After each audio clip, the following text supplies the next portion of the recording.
Hello, everybody. Welcome to Free Kiwis. Today, we're delighted to have my friend Cody Ellingham. Cody, you are a Bitcoin enthusiast and you live in Japan, but you are originally from New Zealand, right? So tell us a bit about that. How did you get from New Zealand to Japan, and how did you get from New Zealand to an enthusiasm for Bitcoin? Yeah, many years ago, I was at a juncture in my life as a young man, sort of wandering the earth. I was back in my hometown of Hastings, cleaning office buildings of all things. I was about 19 years old, and I was cleaning the Smith& Smith auto repair glass shop on Karamu Road, and a bolt of lightning hit me as I was vacuuming the office space there, and the voice said, "Go to Japan." I had no previous interest, not really that much. I didn't know much about Japan, but it was just something it was something I come back to this idea that maybe it was this sort of the Zen-like act of cleaning the office building and the drone of the vacuum cleaner that spoke to me. And so, yeah, I got my act together, got my university entrance, got all of the paperwork I needed to come down to Victoria, do a Japanese degree, get a few scholarships. One thing led to another, did an exchange, ended up getting working holiday, started working in Japan, and it was kind of eye-opening moving from, the rural countryside of Hawke's Bay to living in what is arguably the biggest city in the world, the Tokyo metro region. I mean, it's Yeah. like 30 million people. So that was the Japan piece. And there's been a bit of back and forth. I came back to New Zealand during the COVID years, which was kind of nice in its own way. I got to reconnect with a lot of family, a lot of friends. But at that time, I really began to ask questions about the role of the government and the state in my life. So I'd always been interested in Austrian economics, if you're familiar with the free market theories and the Indeed, works of. it's the economists around here are big fans of Hayek Yeah, and von Mises. yeah, maybe where you guys are, but generally in Wellington and New Zealand, my impression is that they don't understand Austrian economics generally. I think the idea of the state intervening in things is quite pronounced in New Zealand. But I began exploring that. So I had been interested in that for many years. But then the inflection point was the role of the state during the COVID years and lockdowns in particular, and the ability to direct the resources of the nation towards what I think was really a waste. I think there was a lot of pain caused that was unnecessary. And the role of money printing in particular really struck me. And that's when I began exploring the libertarian and the Bitcoin side of things, which really takes a lot of its sort of theories from Austrian economics. And so that was sort of the beginning, say around 2020, 2021. So I was relatively new to Bitcoin at that time. I mean, Bitcoin first came out, or first, the network first launched in 2009. And I had heard of it over the years, but it really was that combination of really asking questions about the state and money that really began my journey. And ever since then, I've been studying, I've been learning, undertaking the work to really understand the nature of money and sort of how it works as a system, as a as a technology. And that's led me to where I am today, living in Japan again, running my own show, which is called The Transformation of Value, which is really looking at Bitcoin economics and freedom as a concept. And yeah, really asking questions about sort of what is money and what is the state trying to do, and bringing that all together with some interesting conversations. It's very fascinating. I, I think Austrian economics, if people do understand it, I mean, when it was explained to me, immediately saw a correspondence between Hayek's idea of the market as a price calculator and biological evolution, and actually the way the human brain works. In all of those cases, you can model them as a bunch of nodes, a large number of nodes that are interconnected, that are exchanging information in some way, with a pressure on them so that they have to adapt over time. And so it Mm. seemed to me like the idea of the market as the thing that determines prices made an enormous amount of sense. I guess where people might legitimately disagree or criticize Austrian economics or argue for a role for the state would be uh, that evolutionary systems, by definition, have casualties. And so, if those casualties are human beings, some people would say, well, we need the state to intervene in order to stop people starving to death or something like that. Mm. Yeah, so I think there's Austrian economics is a there's kind of two fields. There's the original Austrians, and I've met some people who are at the Hayek Institute in Vienna when I was there last year, and there's a kind of the lineage of the Austrian-based Austrian economics, and then there's the I guess what you could call the Rothbardian school, which comes out of the US, which is a more legalistic approach to the role of the state, and it's kind of founded from this idea of the relationship that the federal government with the people in the colonies in the US. So there's kind of these two schools, and I guess on the Austrian side, it's a little bit different. The that's really looking at the economics of it. Whereas I think the Rothbardians have this real thing with the state imposing itself into people's lives, and don't tread on me and these kinds of concepts. That But that's Murray Rothbard you're talking about, is it? yes, so that his sort of he was more legalist as far as I understand. It was He sort of was more from that. associated with Ayn Rand, is that, have I got that right? Possibly that sounds right to me. Sort of every man for himself, or Yeah, every so person this is for kind of themselves. ruthless anarcho-capitalist kind of thing behind it. And I think what you're getting at, Michael, it sort of maybe speaks to that, like if you sink, you sink, and deal with it kind of thing. Whereas I think what we can do is maybe synthesize some of those ideas and also c combine it with what we know in New Zealand. I mean, we do have a tradition of neighborhoods and communities, and if we also bring in maybe the Maori perspective on tribal groups and whānau, etc. I mean, I think there is a nuance that we can look at it from here in New Zealand, but all of that said, there's I think a connection between the idea of government control of the money, which is really the core of it, and we saw that most strikingly with the COVID era and inflation. And I'm coming back to New Zealand in March, and I'm not looking forward to eating out or buying food or anything because it's going to be so expensive. Even from when Yeah. I left a year ago. So Well, maybe that that's a good direct, point. Can I just pick sorry. that up? Because actually, my first question was going to be, I want to ask you about Bitcoin because we don't understand Bitcoin. I think you do. My first question was actually going to be what the problem is. So why is there a need for Bitcoin? Yeah, sure. So there's actually maybe a book behind me you can see called Broken Money. And I recommended that to you, James. But really, I think the problem we're looking at here is that there is some major fundamental issues with the way nation state currencies are currently operated. They are what we would call fiat money, which means it's money that's not backed by any commodity or anything behind it. It is based on the trust of the state. And And that's that been the case is since about the early 1970s. Was it Nixon decoupled the American dollar from the gold standard?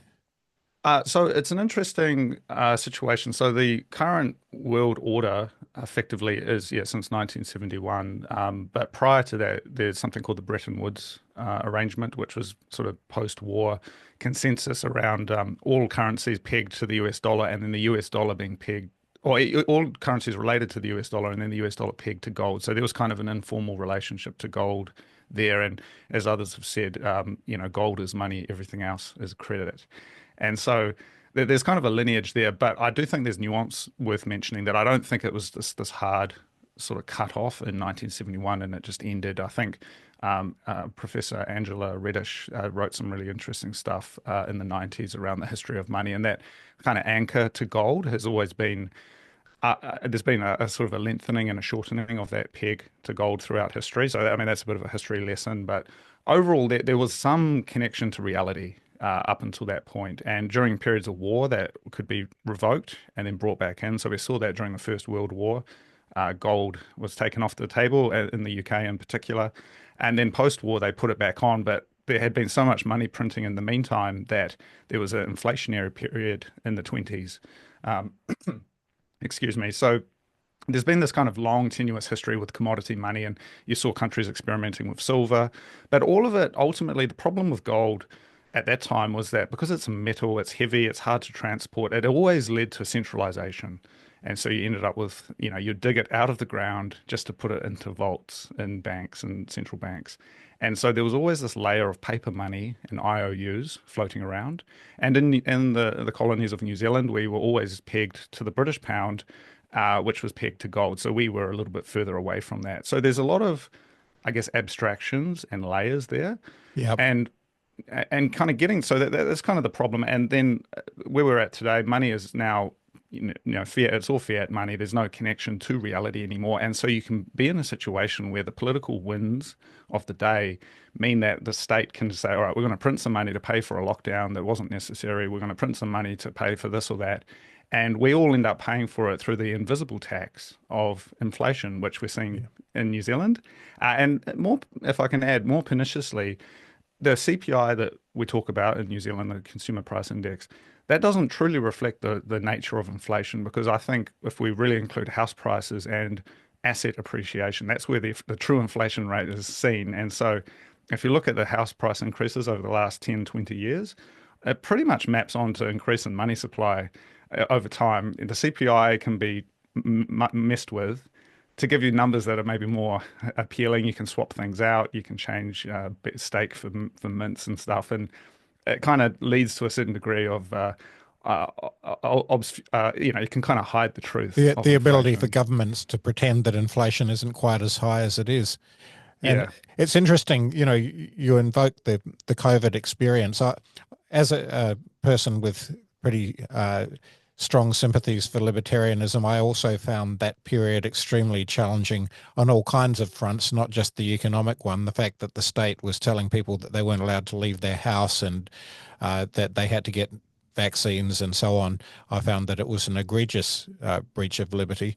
But it also, what struck me was the extent to which it led to uh, what I would say was deep stupidity on the part of the government. And one of those stupidities was not only to print all this money to support a lockdown, but then after they found that they hadn't needed all of it for the lockdown, they went ahead and spent it all anyway, which made inflation much worse than it needed to be, even if one accepted that the support for the economy during a lockdown was necessary. I mean, I guess if they were going to have a lockdown, the support was necessary. The question is, was the lockdown necessary?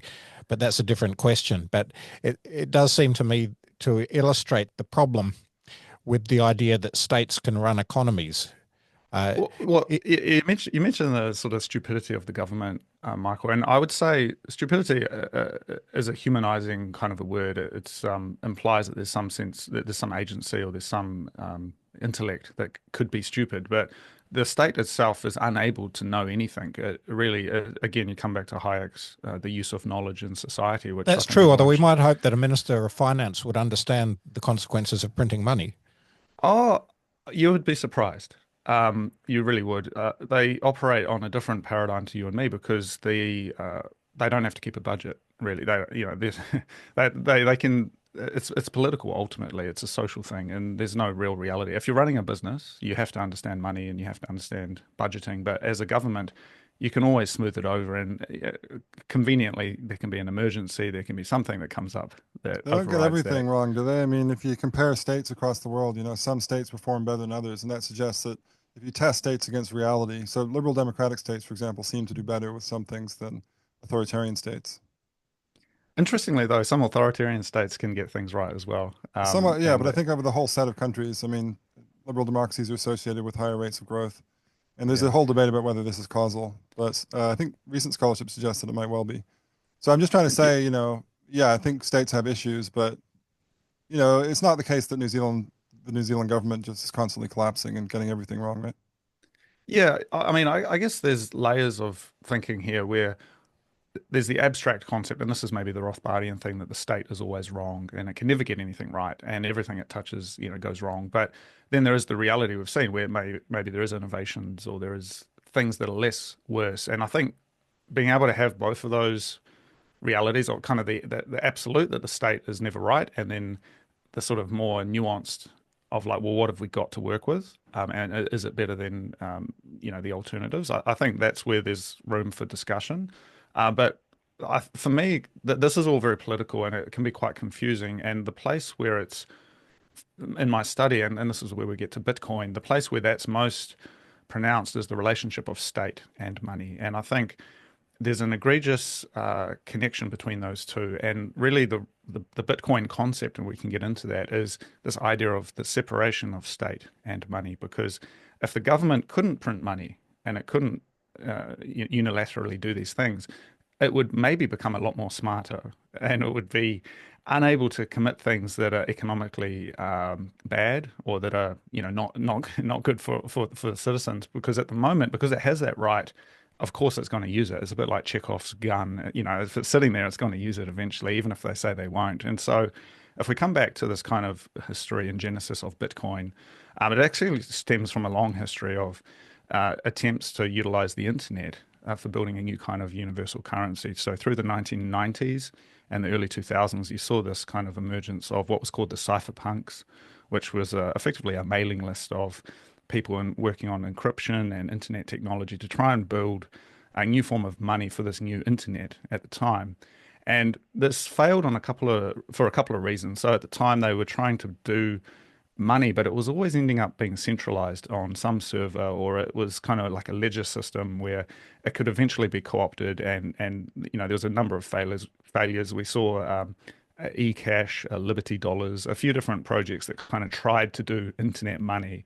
And it was only around about 2008 that a couple of pieces of technology came together where they were able to use encryption and also decentralization, and then the power of some other things that had come along at that point to really make internet-based money that was fully decentralized and couldn't be co-opted at the early days. And that was where Bitcoin came from. So that was 2008. And this also happened around the time of the great financial crisis, right? And so there was this kind of real desire to get around that banking system, which was seen as so corrupt and so insidious that we needed something to move on from that. So the white paper for Bitcoin came out in 2008, and then the actual network came online January 3rd, 2009. And since then, it's been operating with pretty much 100% uptime. The network's grown from a few people to hundreds of thousands of users, $2 trillion market cap for the system. And in that time, it's really acted as this independent, third-party neutral money that's not controlled by any state. In a sense, it's kind of like gold. There's no central bank for gold. There's no CEO for gold. It is a commodity, and Bitcoin is a commodity in that sense, though it is digital. And it's really begun this journey to create a non-state peer-to-peer money that has really revolutionized the world, I think. Right. And one of the things that obviously has in common with gold is scarcity. In fact, if I understand correctly, and correct me if I'm wrong, we already have all of the Bitcoins there can ever be. Is that right? Yeah, so scarcity is interesting. So in total, there's only going to be 21 million Bitcoins. And the way those are released into circulation is through a process called mining, Bitcoin Yep. mining, which is analogous to gold mining, I guess you could say. So where we're at in that process, we're at about 92, 93% of that schedule has been released.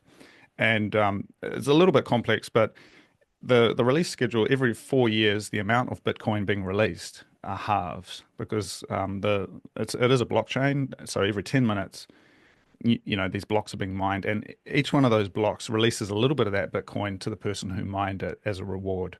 And so that happens every 10 minutes. And then every 4 years, that amount that gets released gets halved. And so it's this kind of decay curve. So when the Right. network first came online, you were getting 50 Bitcoins per block every 10 minutes.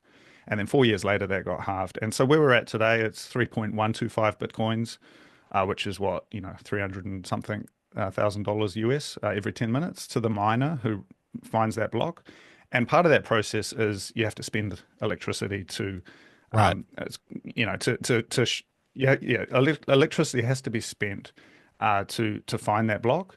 And that's a one-way process. So there's this kind of proof of work. You have to put the electricity, you have to spend that electricity to get the Bitcoins. And so And that's that quite that a, is that an important part of the philosophy in the sense that it invests the Bitcoin with value up front?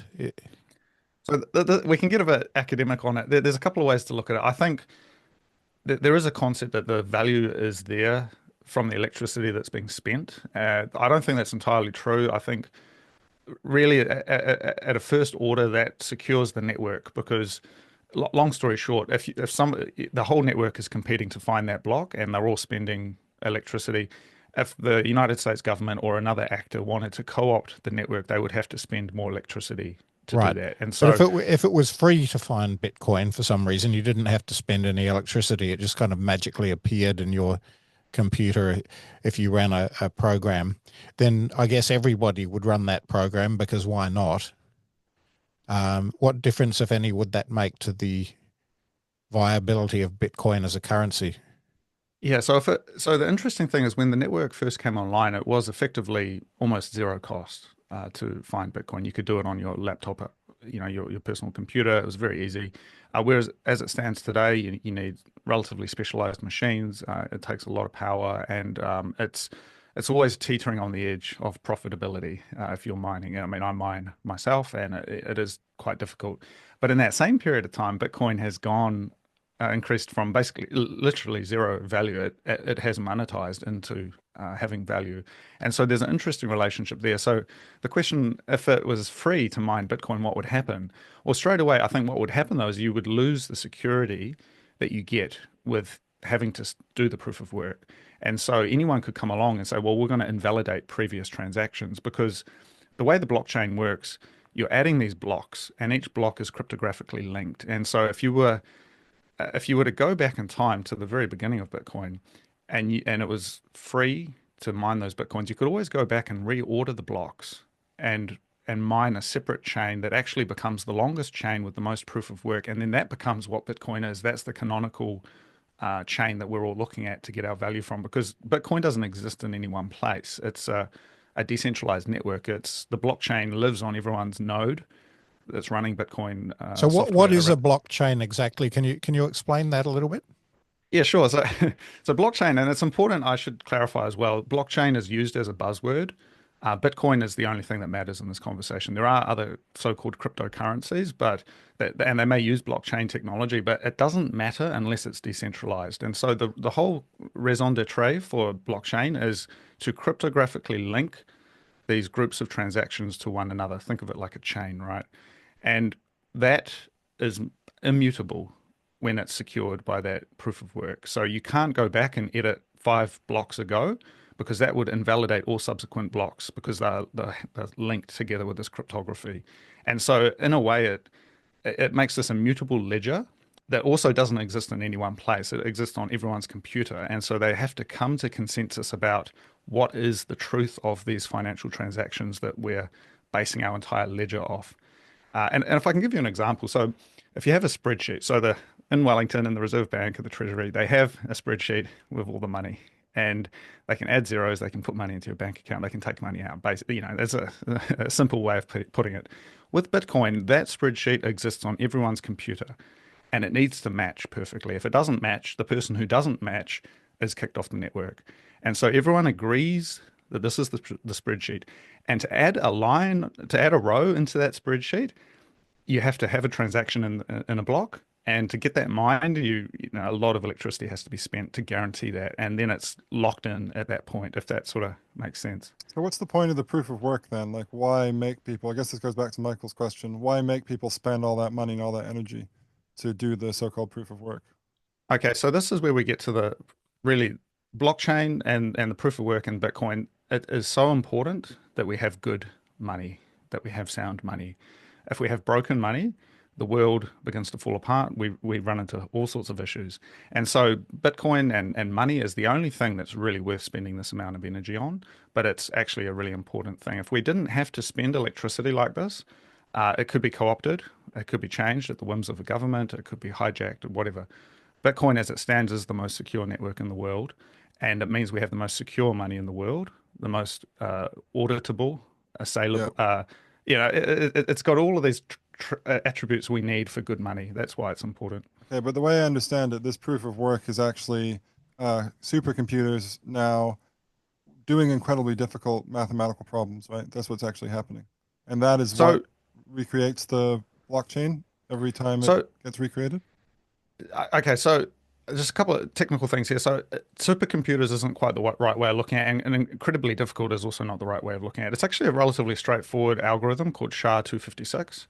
I have a little machine. You could probably see that little thing there on on my shelf. Yep. That's got a chip that's doing the algorithm. It's a very simple, not super simple, but you could do it on with pen and paper if you really So it's needed running to. this algorithm. Am I right that it's some kind of iterative algorithm and it reveals Bitcoin or discovers or mines Bitcoin when it reaches certain values with certain properties? Is that kind of roughly it?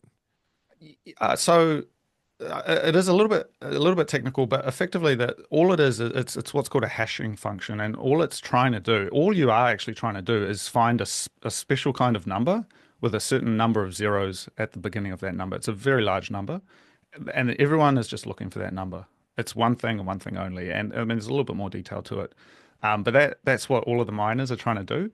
And then in terms of the supercomputer piece, you don't it's not a supercomputer, it's a very specific kind of computer. And so that's one thing. And then yeah, it's not particularly difficult. It does require a lot of work. And as more and more computers come online, the difficulty required to find that special number changes. So in the early days, you could do it on a computer at home, but where we're at today, you need very special machines, and you need a large number of them working together. So it's not one machine; it's many working together to pool their resources to find that number. And so it kind of responds to the changes in the market in that sense. And so at some point, the cost of finding any more Bitcoin will become uh, non-economic because the return will be so low compared with the amount of energy it takes to do. And at that point, we'll have all the Bitcoin there can ever be. And you've already said that there's a theoretical limit on it anyway. So does anything change at that point about the way Bitcoin functions when you can no longer find any more? So I must say the scheduled date for that is about 120 years from now. So Right. every four years that amount of Bitcoin halves, and then eventually it does go to zero. So within a Um, decade or two, we'll have found just about all of it. yeah, I'd say arguably we're already at that point. I mean, Right. 90% supply. Though I think it's worth mentioning, number one, this does change a lot of our economic models, and I think traditionally people who've studied the history of money, they do maybe have some questions and think, okay, I don't think this works like the way I think it works. But what we need to look at is what has happened in reality is that over 15 years, this network has gone from literally zero to $2 trillion worth of value. I use Bitcoin every day. There's nation states who are using Bitcoin. There's huge corporations who are accumulating Bitcoin. Something has happened that means this thing is being used as money as intended. And so we may have a theory, but the theory may not match with reality and what's actually happening. So there is an emergent phenomena where I think this clearly it is becoming money, and we just have to kind of understand this new thing. But yeah, at some point in the future, the block reward will go to zero, but there is transaction fees still, so you have to pay to have your transaction processed in a block. So that will come into play, and then there's other maybe arguments about how that will sort of play out in the future. Maybe there'll be incentives for Bitcoin holders and nation states and corporations to mine altruistically, even though they're not being rewarded, just so that they can guarantee that their transactions are going to be processed. Because again, every 10 minutes, though, that ledger is being updated. And if you want to get your transaction in there to be updated, you've got to pay. And so we might see a situation where banks and governments are actually running their own mining systems to make sure that happens. Even But though yeah, I they're don't not have, finding anything anymore. well, no, they'll be still finding blocks, and that will happen forever. But they just won't be getting that block reward, which is technically a block subsidy, to get the Bitcoins out there in an even way. And arguably that's already happened. I mean, Bitcoin's highly distributed. I mean, I have Bitcoin. I mean, a lot of people have Bitcoin it's not, one entity that has all the Bitcoins. And Okay, so, but will yeah, that continue to cost more and more energy as it goes on? that's hard to say. I think it will take, I mean, the amount of energy spent is increasing over time. Uh, it's hard to say what happens in 100 years. Who knows? But Yeah. I imagine we will see an increase in energy usage over time. Yes. So that may itself be a problem for the Bitcoin as a currency unless we discover, fusion or something like that. Well, this is where I get a bit philosophical, but I do think one of the big misconceptions is this use of energy, and we really have to reassess our understanding of what it means to use energy. I think what Bitcoin will actually do is it will incentivize an incredible renaissance in energy production, because the best thing you could hope to do is to find more Bitcoin, And the best way to do that is to harness cheap and abundant energy. And so we're already seeing murmurs of this with renewable energy being used to mine Bitcoin, which creates profits, which can then be reinvested to build more renewable energy. Right. But I have a feeling that maybe revolutions in fusion technology, for example, may be in part powered by the desire to have cheap energy for mining more Bitcoin. Okay, let's talk about Bitcoining in New Zealand then, because you talked about mining, and my understanding is through the Transformation of Value podcast, you've been in touch with lots of people in New Zealand. You've written articles about this too, right? Bitcoin mining in New Zealand and Bitcoin companies. I don't really understand all the distinctions, but maybe you could give us like a quick tour of what's going on in the Bitcoin scene in this country from Japan. Yeah, yeah, sure. So, I mean, New Zealand, I think, has got a relatively strong Bitcoin community.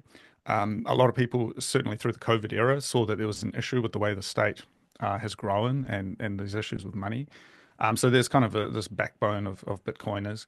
In terms of businesses, there's some really awesome projects that are harnessing New Zealand's unique situation with energy to mine Bitcoin sustainably. There's a few projects in the South Island that are utilizing energy that is hydropower that's very renewable, very sustainable. And part of the process there is they can have a relationship with the generator where they can turn off when the energy is needed by the grid. And so it actually does this grid balancing thing, which is really interesting. And I think there's another conversation to be had there. But people maybe don't understand money. They also don't understand energy. And energy is not consistent. It's used at different amounts throughout That's the day. right. So actually having something that can soak up the extra generation or can turn off when it's needed is really cool. And when we had those potential blackouts last year, I mine with a company in the South Island, and we actually turned off for that period and released that energy into the grid. So there's a whole thing there. In terms of Bitcoin as used as money, there's some really awesome projects that are enabling you to pay New Zealand fiat denominated bills with Bitcoin. So you basically can live on a Bitcoin standard, and I do this with some of my bills in New Zealand still, and I can pay Bitcoin, and then that Bitcoin gets sent over as fiat into the bank account. So there's some stuff like that.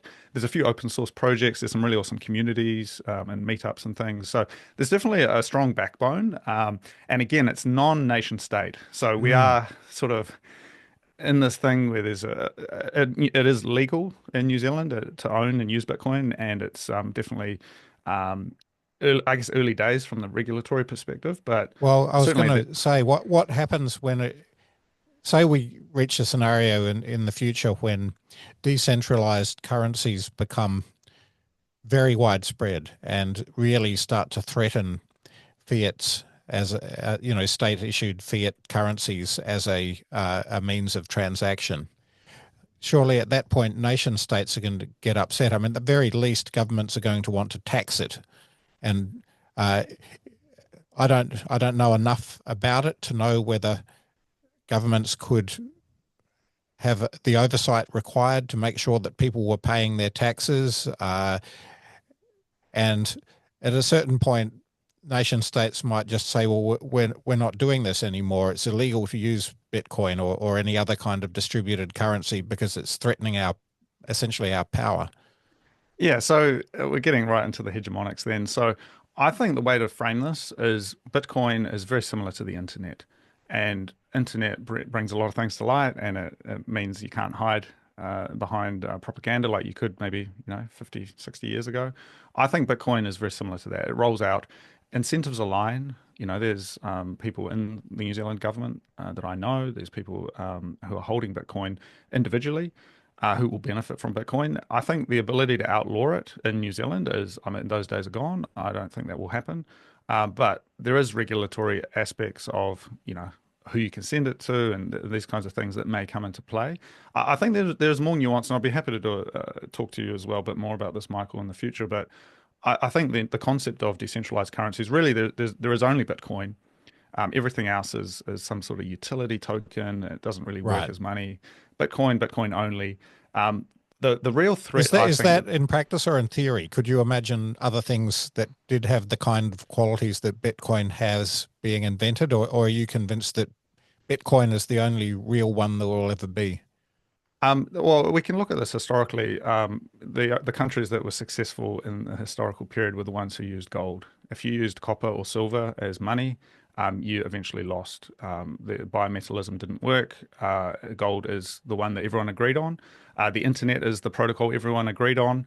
There's this kind of histories of protocols, and the winner takes all. And if we look at the other options that are available as decentralized, so-called currencies, they pale in comparison, and often they're not even decentralized. So that aside, though, I mean, Bitcoin is the winner there, but the challenge is when we look at things like stable coins. I don't know if you're familiar with a stable coin, but this is where you can have synthetic US dollars that run over internet rails, and there's apps that you can use, wallets that use these kind of things, such as Tether is one of them. It's quite famous. It's used in Argentina and in other parts of the world.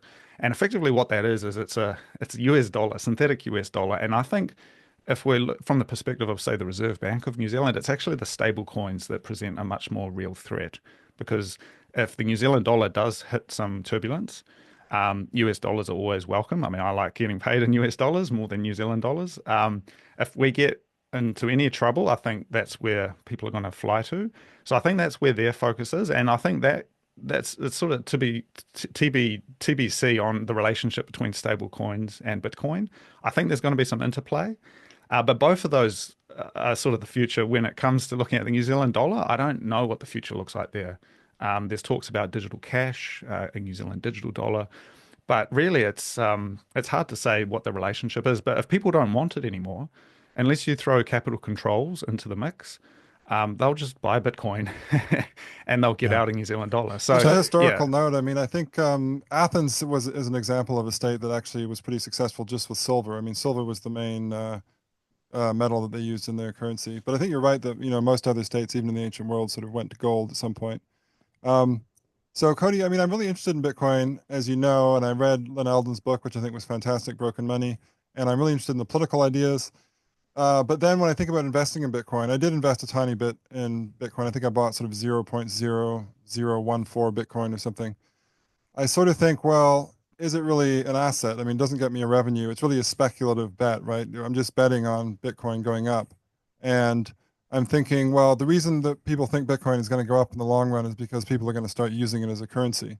But then it's just sort of speculation on a currency, right? And when I did actually go through the steps of trying to get Bitcoin, I actually found it amazingly complicated, even though I was already kind of interested in it. Okay, I'm not a very techie person, but I was kind of very motivated to do it, and I found it quite difficult. And the other thing that kind of surprised me was that when I bought it, I had to sort of take a picture on my phone and I had to hold up, I think, a written note with my name on it or something.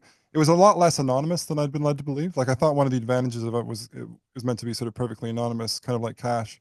So yeah, those are my reservations. Can you reassure me, like, should people invest in Bitcoin?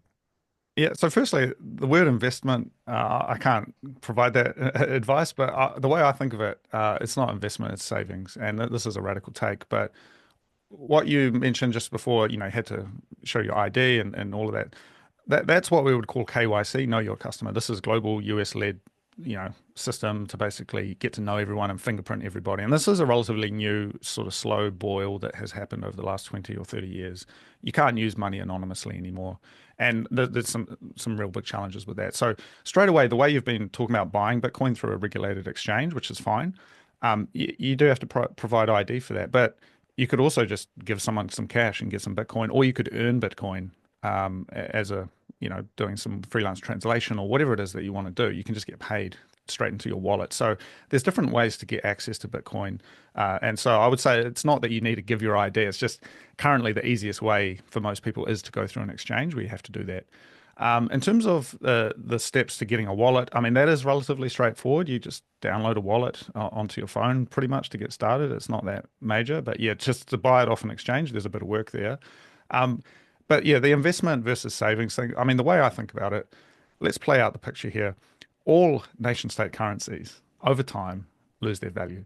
And there's only, I think, two that have survived over the last few years. And I mean, arguably 1971 versus today is a different currency, even with the US dollar. Mhm. And so all other currencies have lost their value. And if you just go back and look at the price of houses in like the 1950s in New Zealand, that's what has happened. Your money, that if you had saved it then, has just lost all of its value and they all die eventually. So you've kind of got two choices. You've got New Zealand dollars or, fiat money, you can hold that, you're going to lose value over time. Or you can have this fixed, scarce asset that is Bitcoin that is now also able to be used as money. And you can have that, and it's actually appreciating in value. And it's sort of these two curves that are Right. But of course, taking. you don't necessarily lose value, even though the currency is losing value, if you invest your money such that the returns are greater than the rate of the loss of value. So that's the psychological operation that has taken place. You should, and I argue that you should be able to just put your money away and it should just hold its value. But we've been led to believe that that's not possible anymore and that you have to buy a Yeah. house or become an expert in the stock market. That is not true. That is Well, investment. I can see why Bitcoin would be like that, because it's completely, it's not only scarce, it's completely finite. And That's right. so if we imagined for a moment a situation in which Bitcoin was the only currency left, so everybody has Bitcoin, there's only a certain amount of it. And so almost by definition, the value of a portion of Bitcoin is a proportion of the value that there is in the world for it to represent. You nailed it there, Michael. And what happens in that situation is that we actually enter into a deflationary world.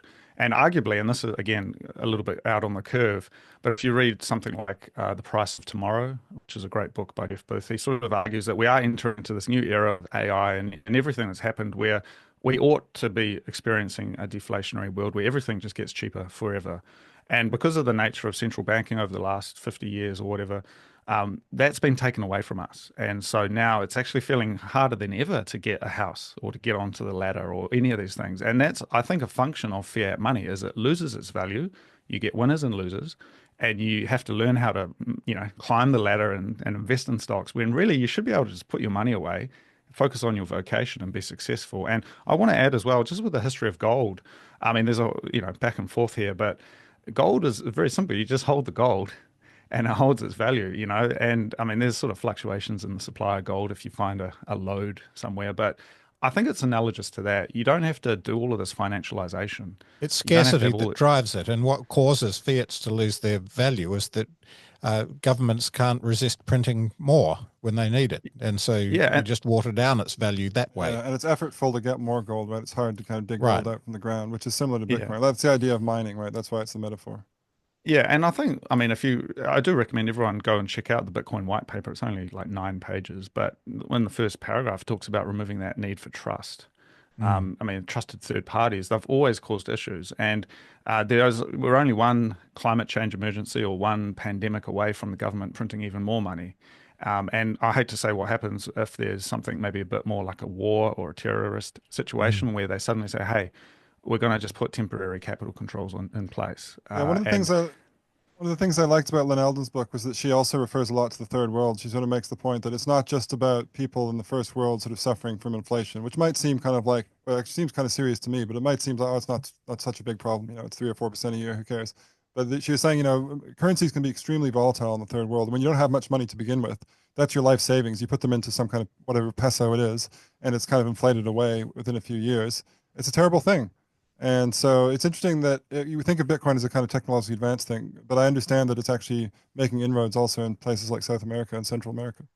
Yeah, and I mean, I must say, just to steel man that, I think there is also the inroads that stable coins are making there, and it's sort of there is a sort of a playoff and an interesting thing going on there where people are basically trying to dollarize, and I'd say that's probably more predominant than people who are doing purely Bitcoin, but that itself says that their local currencies are definitely not working.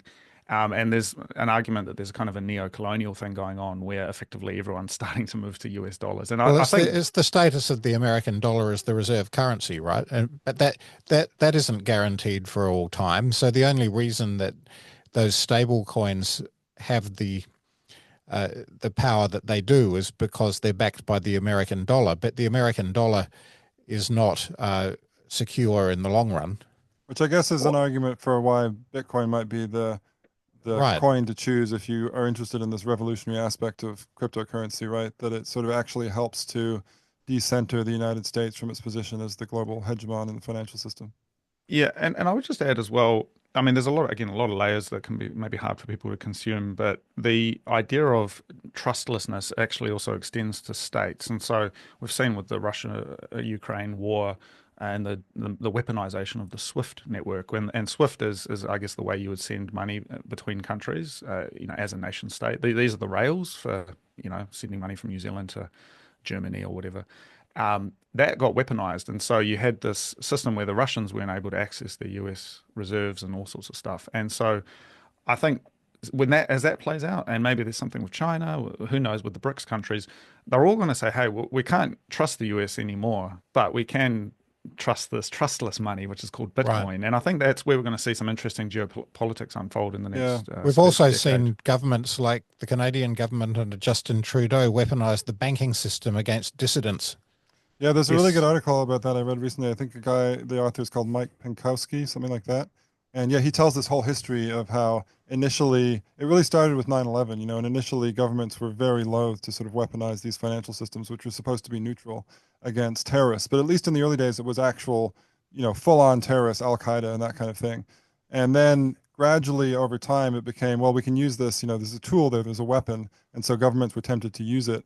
And now we're in a situation, as Michael suggests, where really, in Canada, it was a political move. I mean, you may argue that these people were breaking the law in some way, in which case the answer surely was to just try them, for those supposed breaches of the law, right? But to use the Mhm. financial system against them, that was a serious move. And this is happening more Yeah. and more.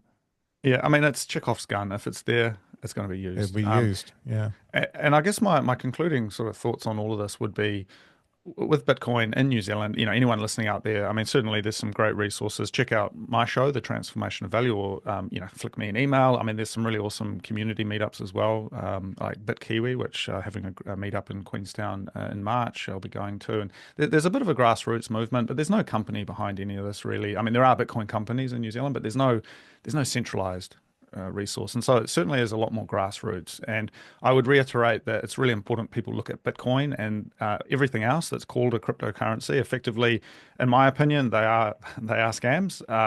They don't have those fundamental values that make it into money. Some of them call themselves utility tokens. They do smart contracts or whatever. But the true money of it is Bitcoin. It is this, store of value, and it is becoming a medium of exchange, and it is becoming money in some parts of the world. And I think it's worth looking at it. I think New Zealanders can be quite naive about these things. Things move slowly in New Zealand, but I've seen it firsthand in my travels that the world is changing. And who knows, man, with the change of regime in the US, with everything happening in the world, having a money that cannot be corrupted by the state, I think is a valuable thing to have. Indeed. And just to bring it full circle back to what you were saying about the mistrust of the state being what got you involved in the first place, I want to ask you specifically about taxation, because, of course, governments rely on taxation in order to have the power to do the things they do. In the long run, again, if we imagine Bitcoin as the only currency in the world, is that the end of the ability of nation states to raise revenue from their populations? So I think there's a priori assumption there that states are funded by taxes, which I don't think is true. I think if you look You'd into, say they're funded by printing money. I think, yeah, if you look at modern monetary theory, I think that summarizes it. I mean, most states run deficits. It doesn't matter. They don't Nonetheless, have to they value the ability to levy taxes. I mean, the earliest yeah, states often levy taxes as well, right? That seems to be how states sort of got up and running. yeah. So there is this idea of chartalism where the ability to levy a tax is what gives, it's sort of this, the genesis of a currency and So states' without power. going deeply into the Yeah. philosophy of that, the question is, if Bitcoin was the only currency in the world, is that the end of taxation? I think if Bitcoin was the only currency in the world that had value, because they can always print nominally their own money, Right. But if everyone was Zimbabwe. just using Bitcoin because they trusted it, then that wouldn't matter. So I think what that leads to, and I think this is the vision, is that we do see a decentralization and a minification, a minification of the state. And so I see something where instead of the New Zealand government, we have something with the same sort of power as, say, the Wellington City Council, where they can ask you to do things, but ultimately the Wellington City Council can't print money. It can't do those things. And so it is this kind of libertarian vision of a smaller state, kind of maybe more local states. They can still levy tax. I mean, if you want to live there, they can say, hey, can you please pay this amount? And there's ways of enforcing that. But I think it changes the nature of that relationship where it's not just one-sided. It becomes a hegemonic relationship where you can say, well, look, I don't actually think I agree with what you guys are doing. I don't want to be a member of this service that you're offering. Can you change it? Otherwise, I'm not going to pay. And I think it really curtails government excess and it changes the way we think about government. And it goes back actually to the way things used to be, I think, with smaller government. Okay, arigato, Cody-san. And in conclusion, I just want to draw people's attention to the fact that you're also a creative. You're a wonderful photographer, and Thank you. you have Instagram and you have your own website as well. So maybe just point people right at the end to where they can find out more about your work on Bitcoin, but also your creative work. And we will, of Yeah. course, put it in the notes for the podcast. Yeah, sure. If people want to find me, just search for Cody Ellingham, Ellingham, or look for my podcast, The Transformation of Value, and you can see all my conversations there. And yeah, please reach out if you've got any questions. Perfect. Thank you very much. Thank you.